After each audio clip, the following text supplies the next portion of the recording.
Facebook দেখেন AI creator এই অপশনে আমি চাপ দিলাম কলমের মতো অপশন, এখানে দেখেন does this profile regularly share AI generate creator.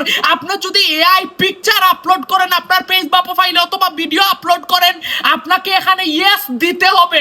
আপনি যদি নো দেন যে আপনি এআই ক্রিয়েটর না, ফেসবুক আপনার পুরা পেজ বা প্রোফাইল স্ক্যান করবে। করার পর আপনি যদি কিছুই না দেন তারপরও ফেসবুক স্ক্যান করবে।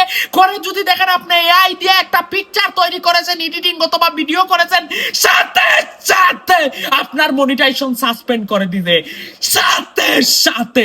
তাই ইউ শুড গাইড আপনি কি করবেন? আপনি যদি এআই দিয়া বিন্দু পরিমাণ ফেসবুকের কিছু করেন, আপনি এআই ইয়েস দিয়া সেভ করে দেন, আপনার মনিটাইজেশন যাবে না। এই যে দেখেন ইউআর প্রোফাইল এআই জেনারেটর, তাহলে ফেসবুক বুঝবে আপনি এআই দিয়া পিকচার আপলোড করছেন, ফেসবুকের পক্ষ থেকে বাধা হবে না। আপনি একটা ভিডিও আপলোড করছেন, বাধা হবে না। এই সেটিংটা আপনারা কোথায় গিয়ে পাবেন আমি দেখাই। আপনাদের পেজ বা প্রোফাইলে যাবেন, এই যে দেখেন উপরে কলমের মতো অপশন, এই কলমের মতো অপশনে চাপ দিবেন, এই যে দেখেন এআই ক্রিয়েটর, আপনার মনিটাইজেশনও কিচ্ছু হবে না।